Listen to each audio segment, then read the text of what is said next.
Hi friends, India versus Pakistan match అంటే ఎప్పుడూ ఒక తెలియని ఎగ్జైట్మెంట్. మనమ బలాలు ఎంత, వాళ్ళ బలాలు ఎంత, వాళ్ళ బలహీనతలు ఏంటి, మన బలహీనతలు ఏంటి, అసలు ఫుల్ స్కెచ్ చేసుకొని మ్యాచ్లు జరుగుతూ ఉంటాయి. రేపు జరగబోతుంది.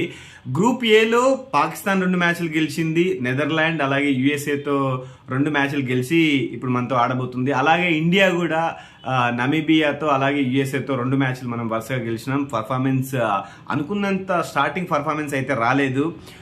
300 స్కోర్ కొడతారేమో అన్న ఒక క్రికెట్ అభిమానులందరూ భారీ స్కోర్ ఎక్స్పెక్ట్ చేస్తున్నారు. మరి రేపు పాకిస్తాన్తో జరగబోయే మ్యాచ్లో భారీ స్కోర్ ఎక్స్పెక్ట్ చేయొచ్చా? అసలు ఇండియన్ బ్యాటర్స్ బలం ఎంత?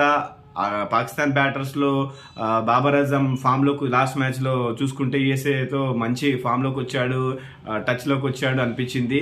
అలాగే ఇండియన్ బ్యాటర్స్ స్టార్టప్ అంత లేకపోయినా కూడా సూర్యకుమార్, ఇంకోవైపు ఇషాన్ కిషాన్ మెరుపు బ్యాటింగ్ చూసాము. మధ్యలో అక్షర్ పటేల్, హార్దిక్ పాండ్యా అలా మెరిశారు.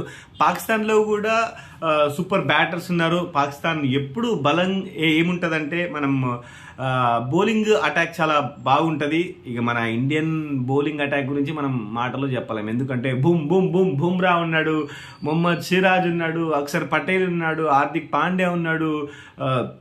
ఇలా చూసుకుంటే మన బౌలింగ్ కూడా సూపర్ ఫెంటాస్టిక్గా ఉంది.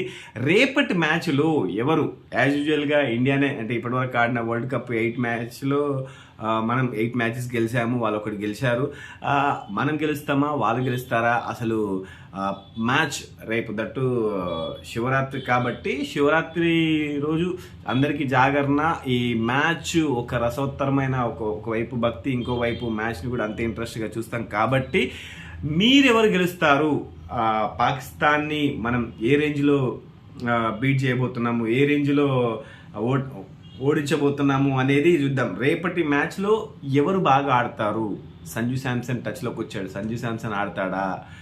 ఇంకెవరు మీ ఎక్స్పెక్టేషన్స్? ఎవరు? సూర్యకుమార్ యాదవా, మన ఆరా మ్యాన్ హార్దిక్ పాండ్యానా, ఇషాన్ కిషనా? మీరు ఇండియా నుంచి ఏ బ్యాట్స్మెన్ ఎరక్కొడతాడు అని మీరు అనుకుంటున్నారు? కింద కామెంట్ బాక్స్లో కామెంట్ చేయండి. Thanks for watching.